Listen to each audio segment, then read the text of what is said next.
Assalamualaikum warahmatullahi wabarakatuh. Bertemu saya lagi dengan Rosida dalam mata kuliah Sistem Operasi.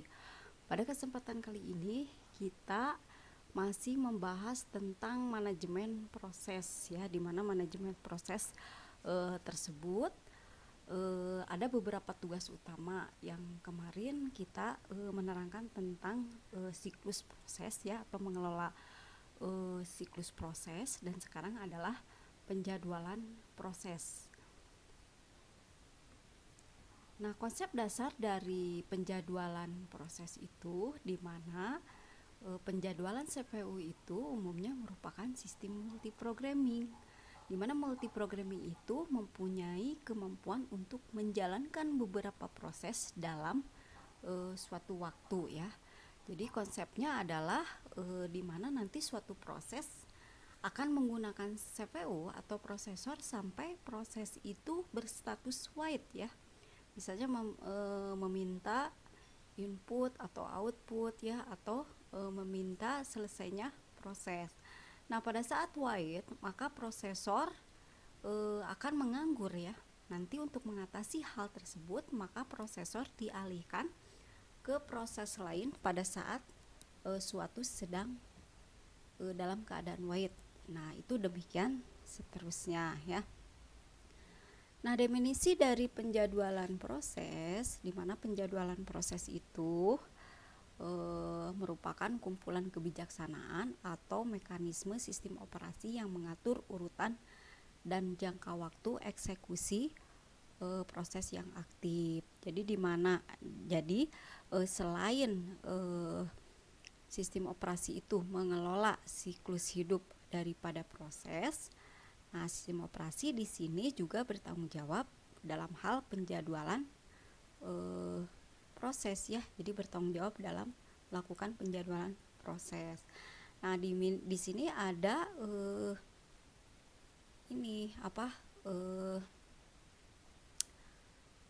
tugas-tugasnya ya. Jadi tugas-tugasnya itu memilih prosesnya. Jadi urutan proses yang akan dikerjakan itu misalnya antrian sesuai dengan antrian proses mana yang dipilih, kemudian menentukan kapan dan berapa lama proses tersebut menggunakan prosesor. Nah, komponen yang dibutuhkan sistem operasi untuk menjalankan penjadwalan proses itu terdiri dari antrian penjadwalan ya, kemudian penjadwal, dan yang ketiga adalah dispatcher ya.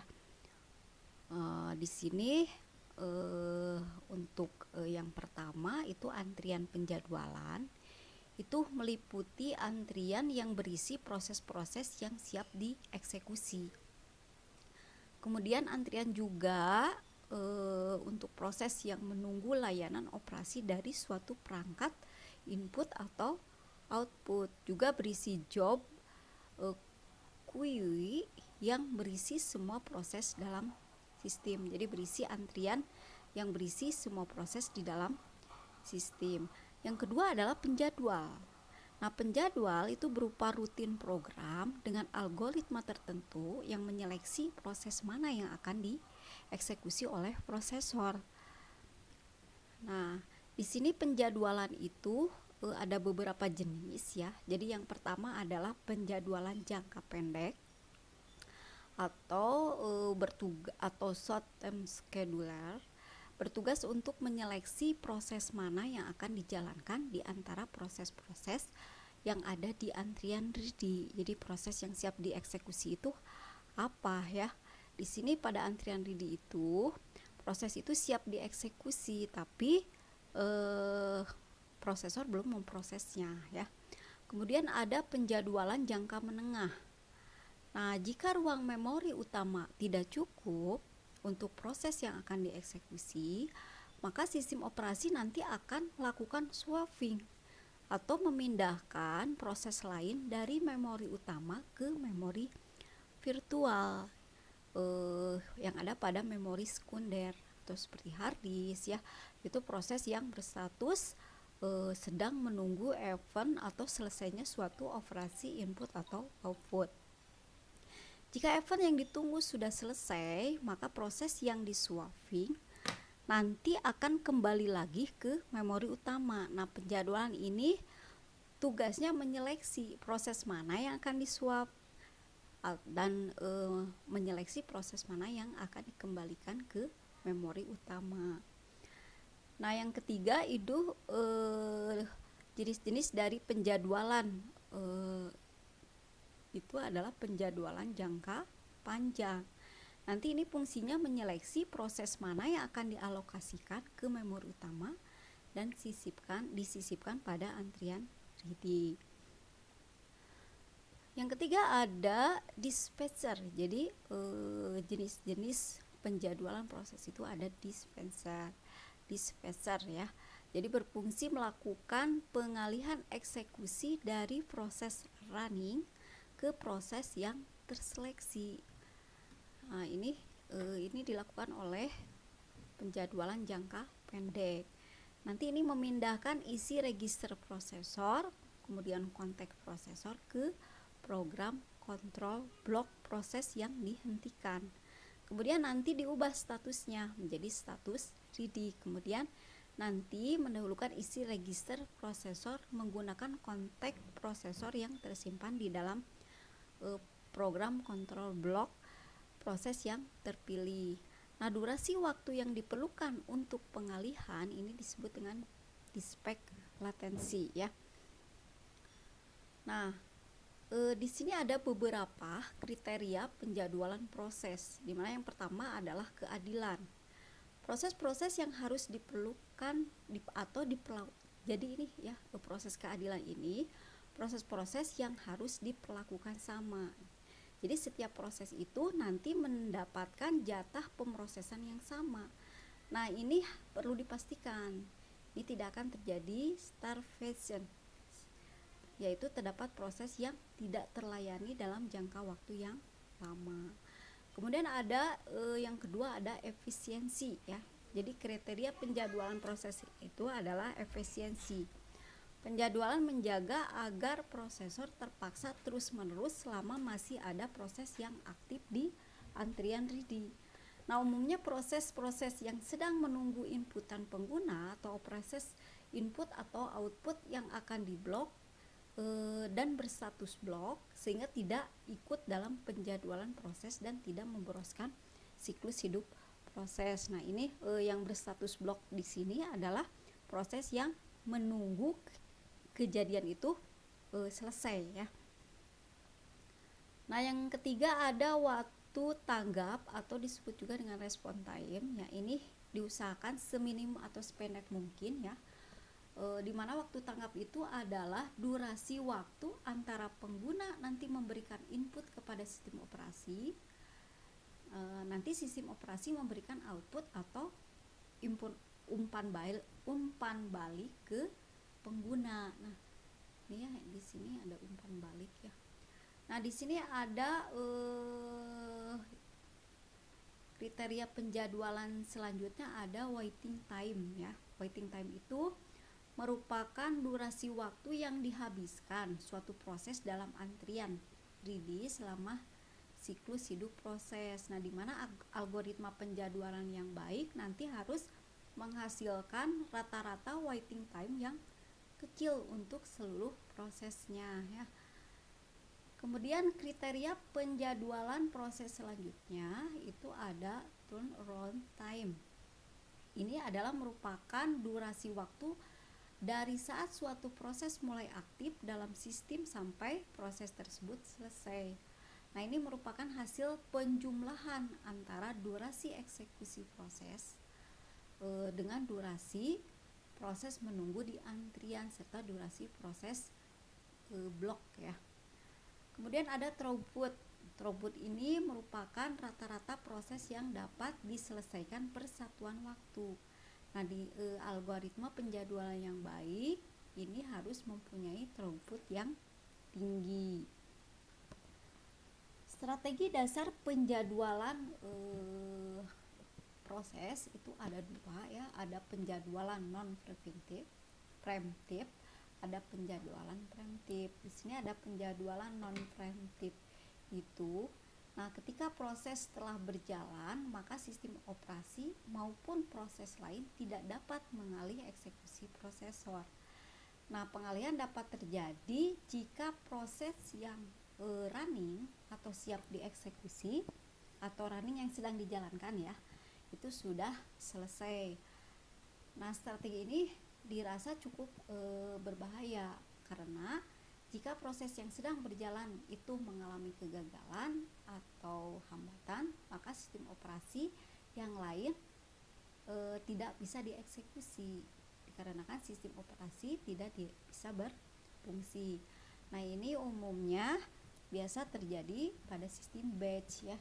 Nah, sistem batch ini adalah merupakan ketika job-job yang mirip dikumpulkan dan dijalankan secara kelompok. Nanti setelah kelompok yang dijalankan yang pertama itu selesai, maka secara otomatis kelompok lain yang dijalankan itu berjalan ya, bisa dijalankan. Nah, yang kedua, strategi dasar penjadwalan itu ada penjadwalan preemptif. Jadi sistem operasi dan proses lain dapat mengambil alih eksekusi tanpa harus menunggu proses yang sedang running atau sedang bekerja menyelesaikan suatu tugasnya. Jadi kalau penjadwalan non preemptif tadi, ketika proses yang dijalankan ya, maka tidak bisa menjalankan proses lain selama proses yang pertama itu selesai dijalankan. Nah, kalau preemptif itu sistem operasi atau proses lain dapat mengambil alih eksekusi prosesor tanpa harus menunggu proses yang sedang berjalan itu menyelesaikan tugasnya. Nah, memicu terjadinya penjadwalan ya, ini bisa yang pertama itu proses berubah dari status running menjadi block. Nah, proses berubah dari status running menjadi block, keadaan ini disebabkan ketika proses melakukan sistem call atau meminta operasi input atau output, maka sistem call nanti mengalihkan proses yang running ke status block. Jadi ketika proses yang sedang dijalankan nanti ke status menunggu dan kemudian memanggil rutin penjadwalan proses untuk memilih proses berikutnya ya. Kemudian yang kedua, pemicu terjadinya penjadwalan itu adalah ketika proses berubah dari status running ke ready. Jadi keadaan ini disebabkan proses yang sedang dijalankan sudah habis time slice-nya. Jadi waktu waktu jalannya ya. Jadi pengendalian jatah waktu yang dieksekusi dilakukan oleh suatu pewaktu yang akan melakukan interupsi ke prosesor jika jatah waktu eksekusi suatu proses sudah habis ya. Kemudian rutin penanganan interupsi selanjutnya akan mengalihkan proses yang running ke status ready dan kemudian memanggil rutin penjadwal untuk memilih proses berikutnya yang akan dieksekusi. Yang ketiga adalah proses berubah dari status block ke ready. Jadi ketika permintaan akses input atau output yang ditunggu oleh suatu proses yang berstatus block telah terpenuhi, maka akan terjadi interupsi atau penghentian proses ya. Nah, akibat proses yang sedang running akan terhenti ya, maka terjadi pengalihan konteks eksekusi ke rutin penanganan interupsi. Jadi dari running nanti jadi ketika proses yang terhenti itu nanti dialihkan ke penanganan interupsi. Nah, rutin ini akan mengalihkan proses yang meminta akses input atau output dari status block menjadi ready, atau dengan kata lain memindahkan proses tersebut dari antrian input atau output ke antrian ready. Nah, pada akhirnya nanti rutin akan memanggil fungsi penjadwalan proses. Nah, di mana proses yang terpilih nanti dapat berupa proses yang terakhir atau proses yang baru dipindahkan ke antrian ready, ataupun proses yang ada sudah berada di antrian ready. Kemudian ada proses terhenti. Jadi pemicu terjadinya penjadwalan itu ada proses terhenti. Nah, proses yang berhenti secara normal akan memanggil sistem call atau exit. Nanti proses yang berhenti secara abnormal umumnya disertai dengan terjadinya trap ya. Jadi trap ini karena ada penghentian eksekusi ya, karena terjadi kesalahan yang dihasilkan oleh proses running.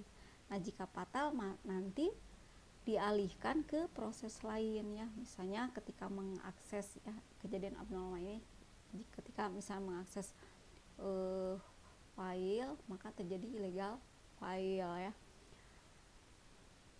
Nah, maka rutin sistem call exit maupun rutin penanganan akan melakukan penghapusan proses dari sistem dan diakhiri dengan memanggil fungsi penjadwalan proses.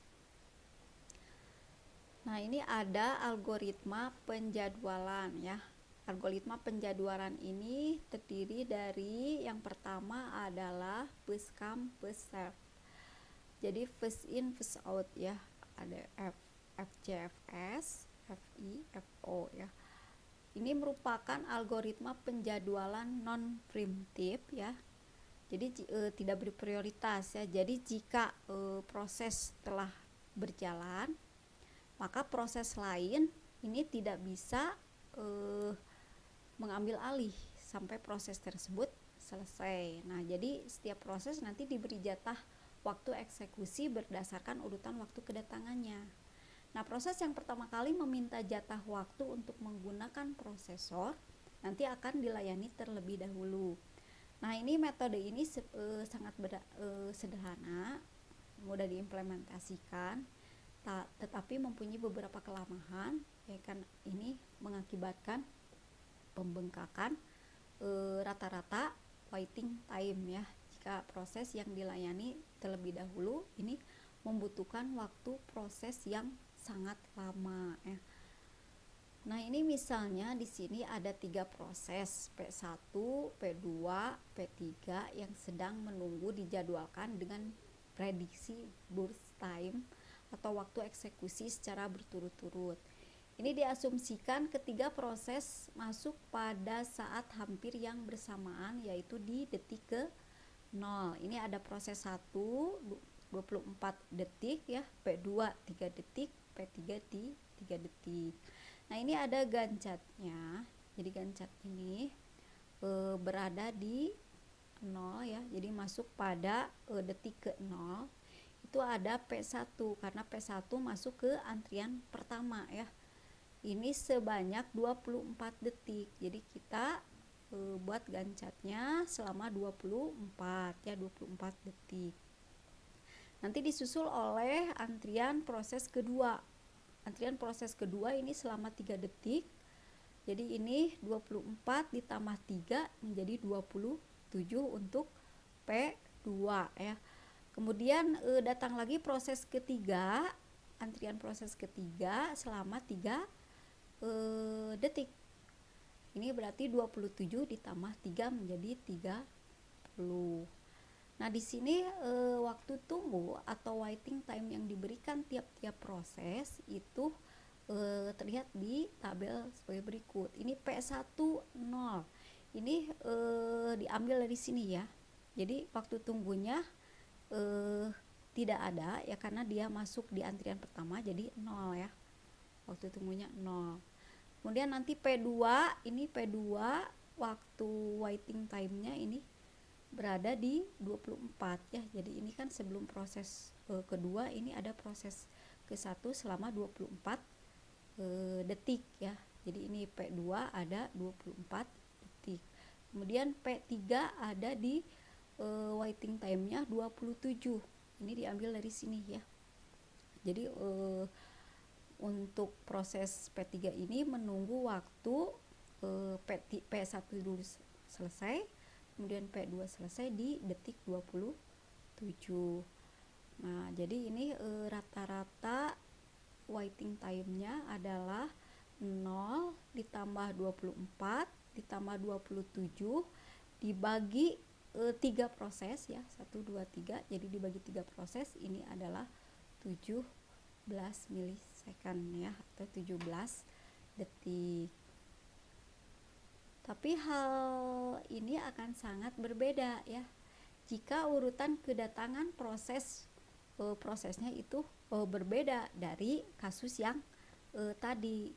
Jadi urutan prosesnya ini misalnya prosesnya ada P2, P3 dan P1 yang urutannya dirubah. Jadi Gantt-nya ini bisa berubah lagi karena yang pertama ini datangnya pertama ya 0, P2 ini 0, jadi ya dilihat dari ini ya, P2 di urutan pertama ini 3 detik ya, 3 detik, berarti P2 selama 0 sampai 3 detik.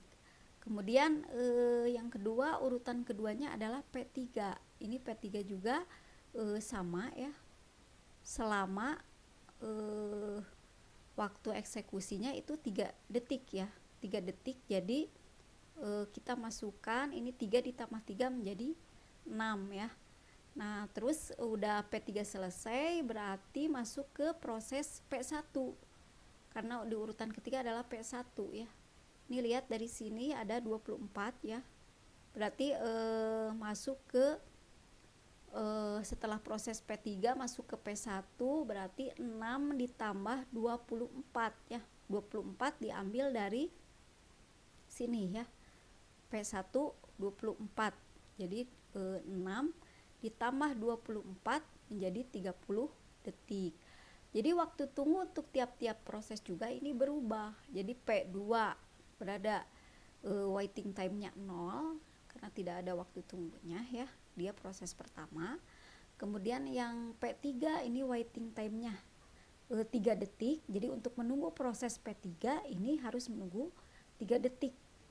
Kemudian P1-nya ini 6, jadi untuk menunggu proses P1 jadi menunggu selama 6 detik untuk proses P2 dan P3 selesai eksekusinya.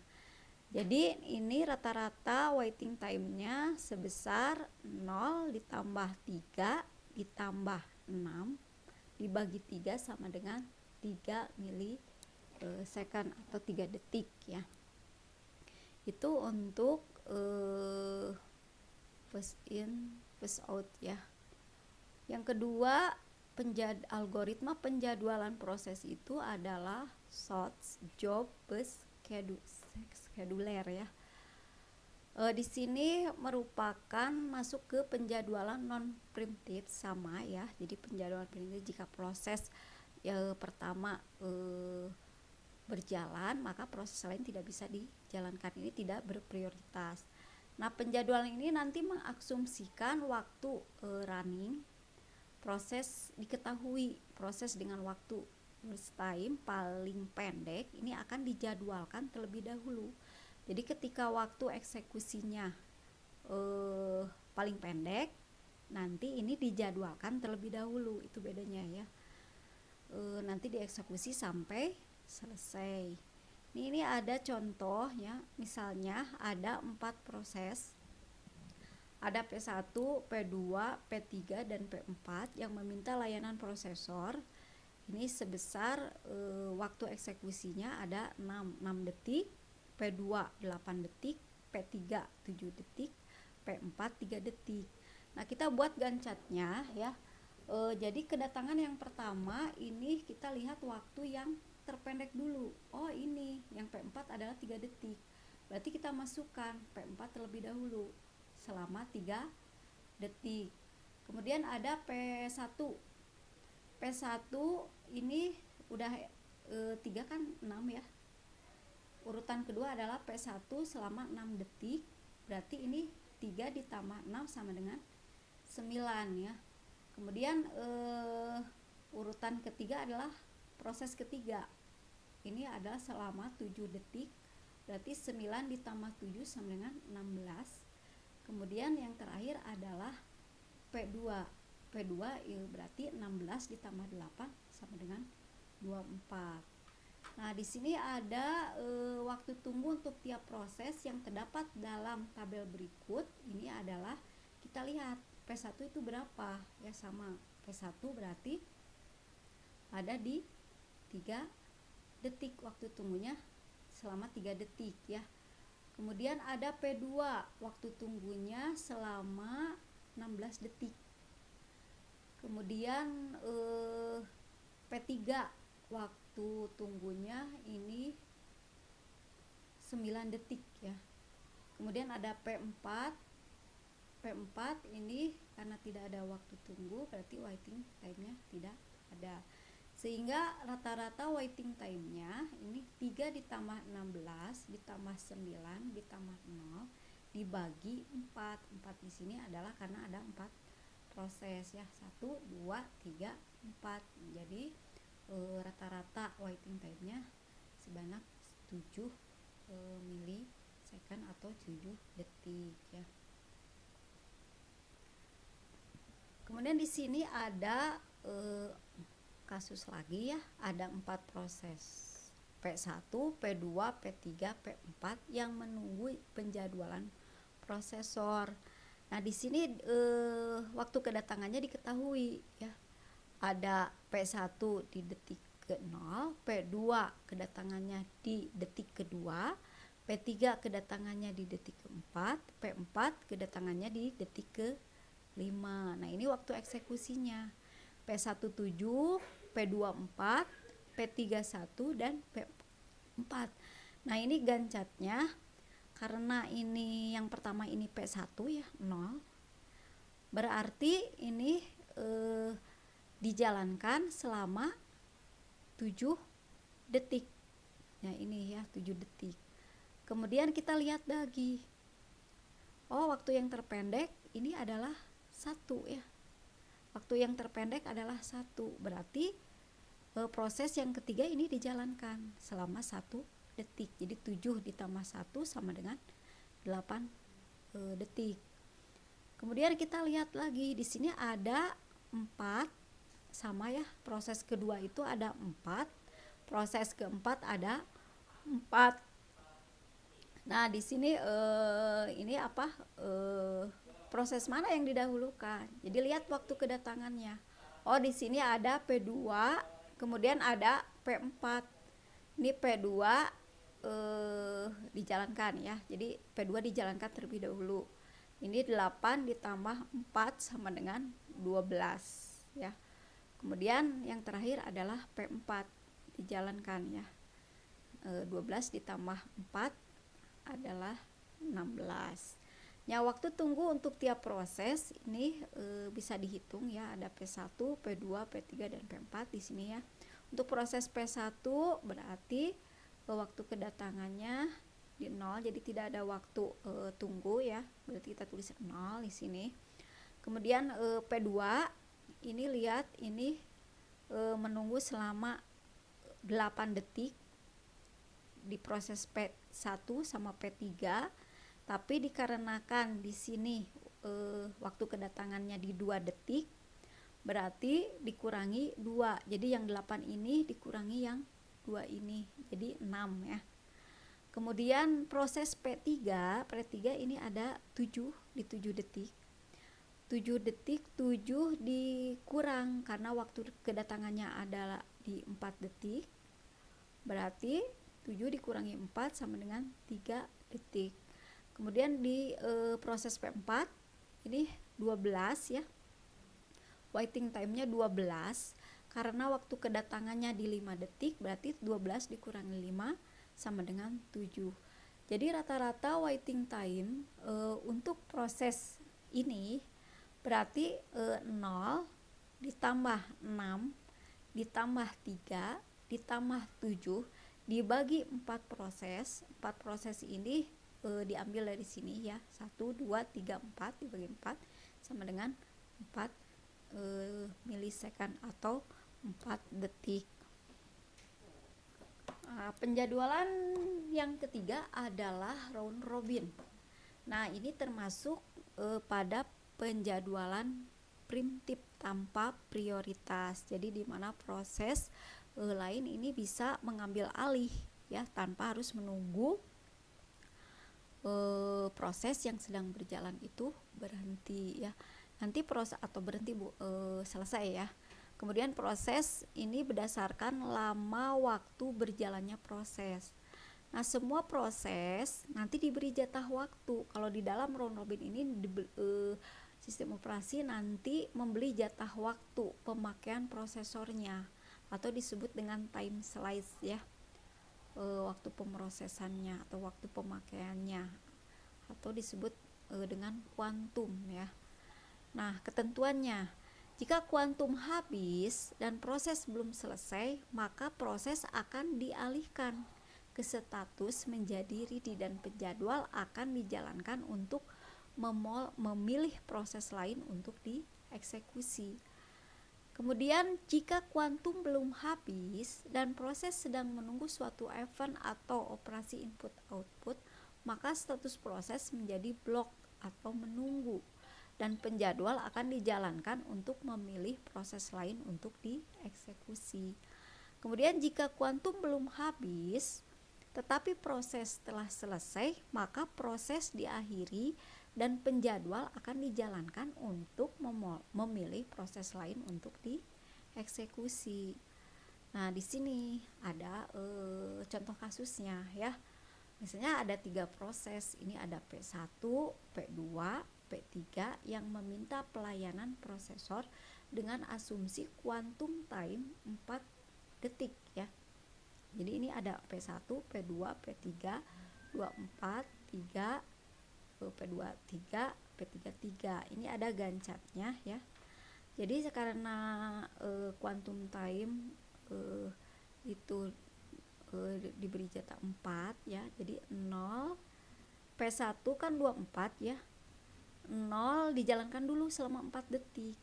Setelah 4 detik habis kan jatah waktu pemrosesannya 4 detik. Nanti dialihkan ke proses P2. P2 ini memerlukan waktu pemrosesannya cuma 3 detik. Di P2 dijalankan 3 detik. Jadi 4 ditambah 3 sama dengan 7. Jadi 4 ditambah 3 sama dengan 7.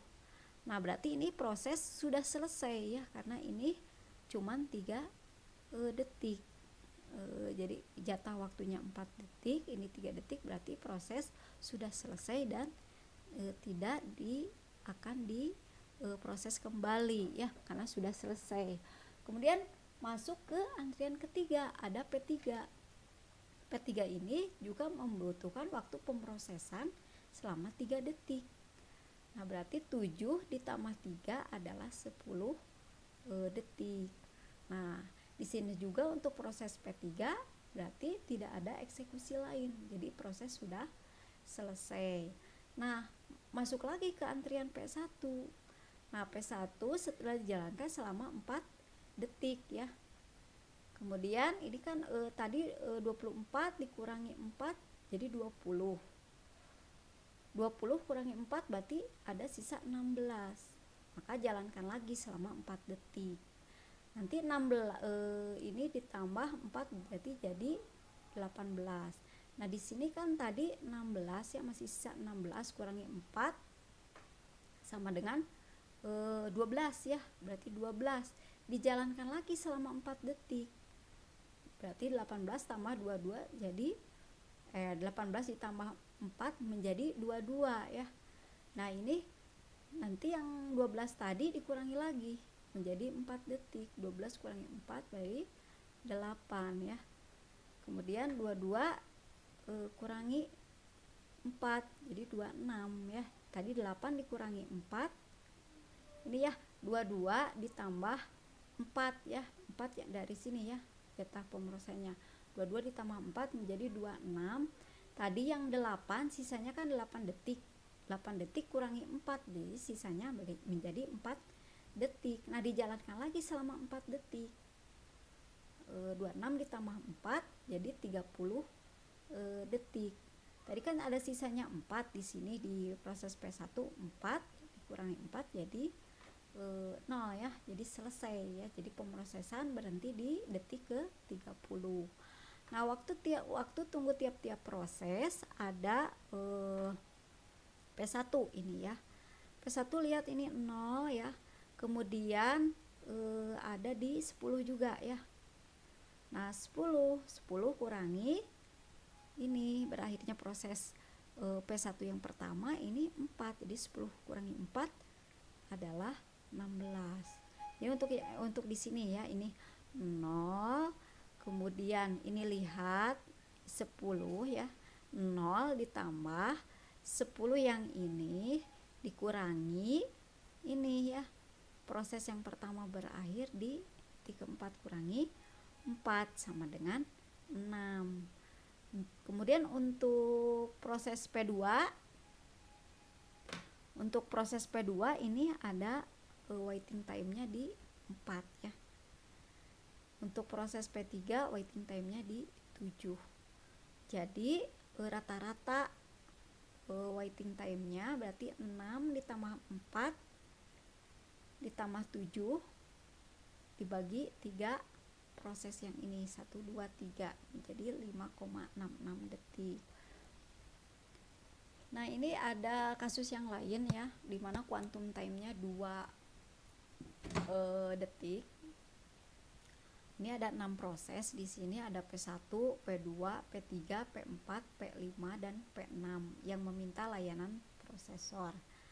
Nah, di sini karena quantum time-nya 2 detik, berarti setiap proses dijalankan selama 2 detik. Ini waktu kedatangan yang pertama ini proses 1, berarti kita proses di awal, berarti ini 0, jalankan selama 2 detik.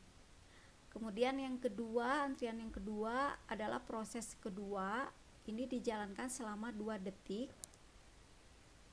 2 ditambah 2, 4, berarti ini yang tadi ya sisanya 2, karena diambil 2 berarti sisa 2, 4 dikurangi 2 berarti sisa 2. Ini 5, yang P2 ini dijalankan berarti 5 dikurangi 2 berarti sisanya 3 ya, 3 detik.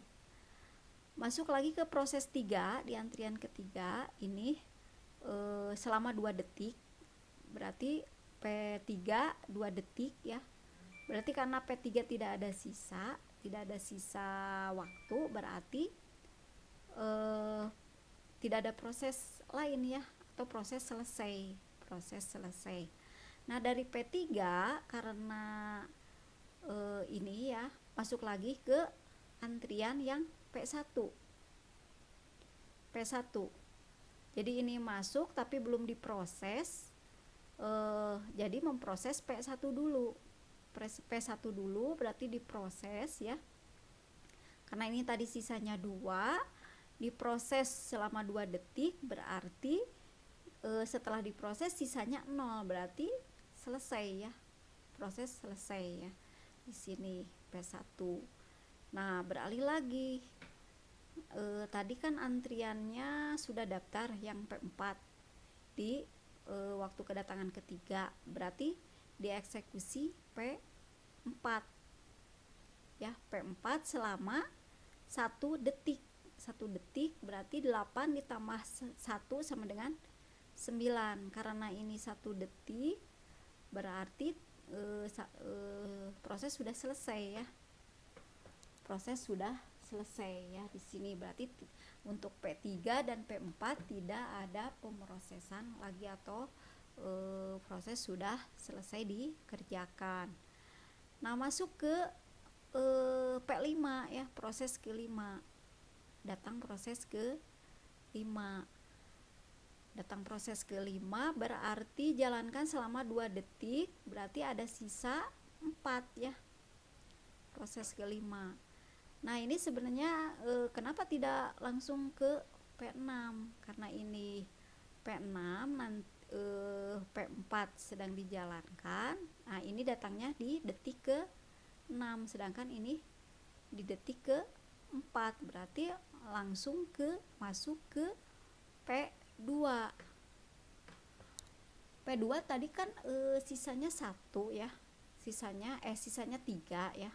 Berarti 3 dikurangi atau dijalankan 2 detik selama 2 detik menjadi 11. 11 berarti ini dari 3 dikurangi 2 berarti sisanya tinggal 1 detik. Nah, ini ya P2 ya. Kemudian masuk lagi ke P6 karena tadi udah P6 itu udah mengantri di detik ke-6. Berarti jalankan dulu P6 selama 2 detik. Jadi P6 selama 2 detik 13 ditambah 2 menjadi 15. Nah, ini yang 6 tadi kan ini 3 ya. 3 kurangi 1 berarti sisanya 3 dikurangi 2 berarti sisanya tinggal 1. Nah, dari P6 balik lagi ke P5. Dari P6 balik lagi ke P5 ya. P5 dijalankan P5 ya. Selama 2 detik. Berarti sisanya tinggal 2 ya. Jadi P5 tadi sisanya 4 detik, dijalankan 2 detik, berarti sisanya tinggal 2. Nah, udah gitu berarti P2 masuk ke P2. Di sini kan ada sisanya 1 juga. Ini P2. Jadi dari P5 masuk ke P2. Jadi lihat ini antriannya ya, P5, P2, P6. Jadi kita masuk lagi P2, P6 ya. P6 berarti sisa 1 detik ya. Jadi 1 detik, jadi P6 jalankan 1 detik. Berarti 18 tambah 1 menjadi 19. Kemudian sudah P6 ini selesai. Ini sebelum yang ini ya P5. Jadi P5 yang ini sudah selesai, ini tinggal sisa 2 tadi ya.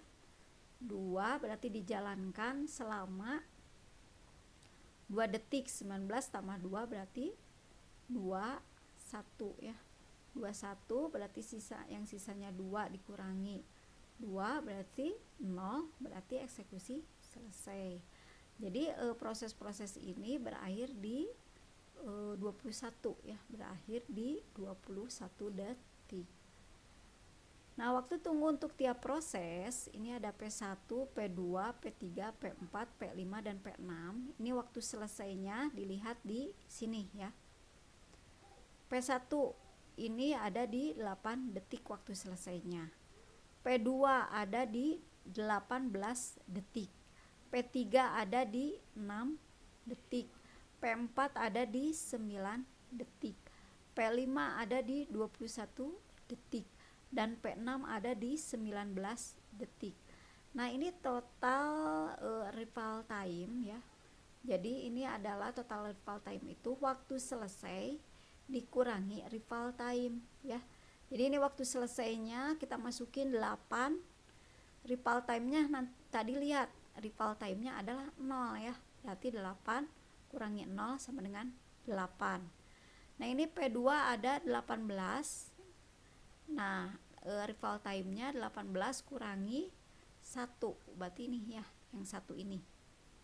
Jadi 18 yang ini dikurangi 1 yang ini. Jadi 17. Kemudian 6 kurangi 2 ya, 2 dari sini ya. Jadi sama dengan 4. Kemudian 9 yang ini dikurangi rival time-nya 3 di proses keempat, jadi 6. Kemudian 21 dikurangi 4 rival time-nya ini jadi 17. Nah, ini ada di proses ke-6 waktu selesainya 19 dikurangi 6 yang ini ya, rival time-nya 6 jadi 13 ya. Nah, untuk menghitung waiting time ini adalah TAT dikurangi boost time ya. Jadi ini 8 yang ini ini 8 ya, 8 yang ini dikurangi burst time yang ini 4 ya. Nah kemudian ini 17 yang ini di proses kedua, 17 dikurangi 5 yang ini, kemudian 4 dari sini dikurangi 2 yang ini, kemudian 6 dikurangi 1, 17 dikurangi 6, 13 dari sini dikurangi 3. Nah ini ditotalkan menjadi 4 tambah 12 tambah 2 ditambah 5 ditambah 11 ditambah 10 dibagi 6 ya. Jadi ini 6 ini jadi 6 proses ini ya, sama dengan 44 per 6 7,33 milisekund ya. Nah, algoritma round robin ini memiliki keuntungan adanya keseragaman waktu. Nah, ini untuk latihannya kerjakan ya, nanti dikerjakan latihannya, nanti upload di ini e-learning ya. Latihannya kerjakan ya, ini ada 3 latihan ya. Nah ini referensi dari materi ini. Mungkin cukup sekian ya penjelasan dari saya tentang penjadwalan proses. Sampai ketemu di pertemuan selanjutnya. Wassalamualaikum